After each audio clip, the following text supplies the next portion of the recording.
I've been thinking an awful lot recently about contradictions and their role in what we do when we kind of move on from any kind of community, whether that's your family or friends. But often, kind of what I'm thinking about is its role in moving away from a faith community. We hear the words deconstruction an awful lot these days. At least I do. Everyone has different frames of reference, but I'm hearing a lot of people who are taking apart their faith, taking apart their belief in anything, but obviously a lot of it being Christianity, the Bible, Jesus, the church, and walking away from it. And the reason that is often cited is contradiction. So they might use the word hypocrisy, but really kind of what they mean is, when something says one thing but purport actually shows you another.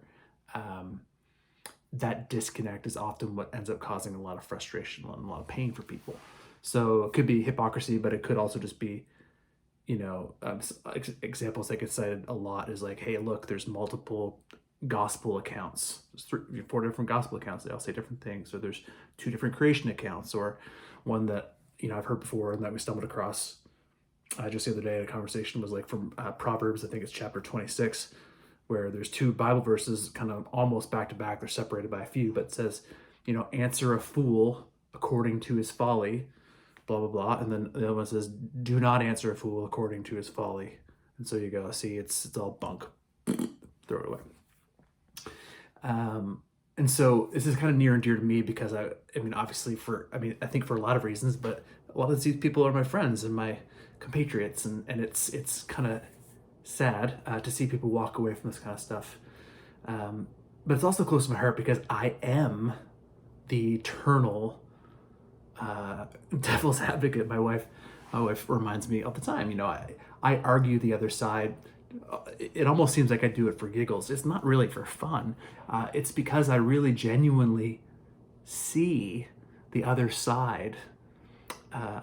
Rather, I see that there is another side in almost every conversation. So even if I fully agree or feel like I mostly agree with the point that the first person is making, I'm going to go ahead and I'm going to try to ask the question from this angle just because I kind of feel like it needs to be voiced, or we need to see that a lot of things that people feel are simple are actually complex. I don't really feel like I'm making them complex. I feel like I'm just helping people see that they are complex. And so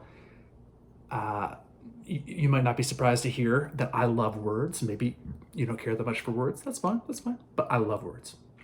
And after years and years of seeing this kind of like the spectrum of things, I didn't have any language for it. And then finally this year I came across a word, so I want to share this word with you. Now, first of all, time out. If you're a philosophy major, I'm not. So if I'm using this wrong, if I could use it better, I'd love to hear from you. Be like, Mark, these are all the things that you just said wrong. Or here's how you could say it better. Let me know. Come at me. But at least this is my rudimentary understanding.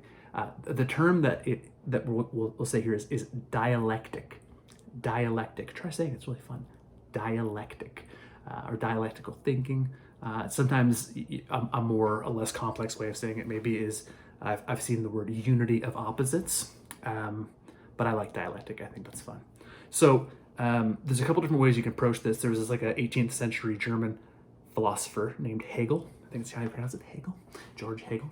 And he, a popular dialectic approach that he had was this one that's often summarized as thesis, antithesis, and synthesis. So like your first idea, then the idea that seems to be in opposition to it, your anti-idea, and then your synthesis or your synthetic approach to these two things.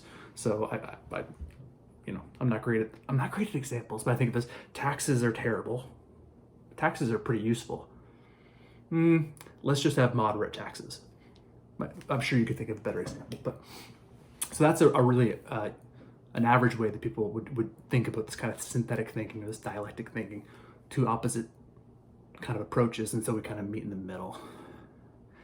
That's useful, it's helpful, but it's not a silver bullet. It's not like the one way to approach this. And so I've been thinking through this a lot, and I don't have a good answer yet. So that's why I'm kind of calling this part one. So I'm going to come around to another post at some point in time and see if maybe somebody can help me out with a drawing, because there is another way to approach this, where you see, where you can see that the opposites are not actually in opposition to each other. The reason that this came up today for me was I was doing some research on something else, and I read through a sermon from little known guy named Augustine of Hippo. It's not little known, he was actually in a juggernaut of the early church. Some people love Augustine, some people don't. That's fine. Either way, you can't really deny his impact upon the early church and thus the church today.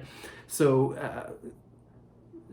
there's a sermon that he preached in around the year 414, 415, unsure, so like 1600 plus years ago, to some people who had just been initiated in the faith, and they were about to take their first communion, the first Lord's table. So the bread, the wine, they're coming. And this is what he says to them. He says, if you receive these elements well, then you are yourselves what you receive.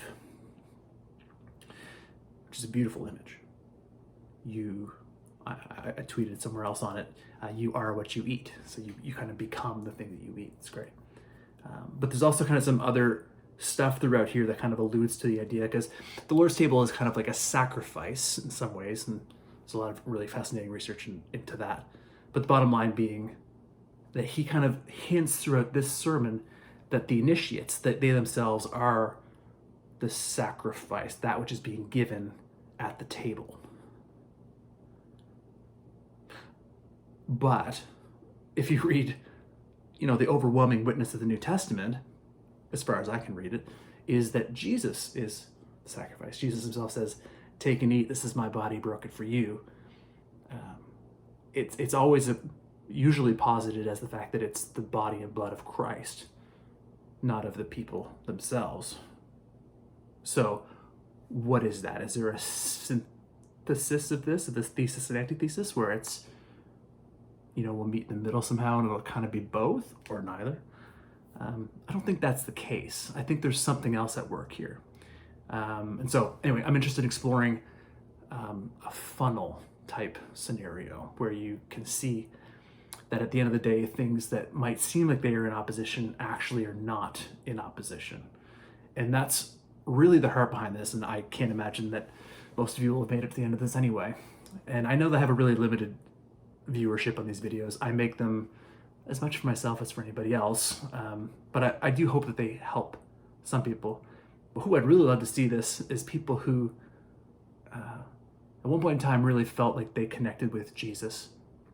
They connected with faith, with the church, that they felt like it was part of their life. It was beautiful. It was life-giving to them, helpful. But for whatever reason, now are in a phase of their life where, because of things that they've seen, because of ways that they now think, they just can't see a way forward on it. They're living in the antithesis, if you will. And my heart kind of breaks for them. My heart breaks for them and for the communities that they have, or they're in the process of leaving. And I want to say that there doesn't have to be that divide.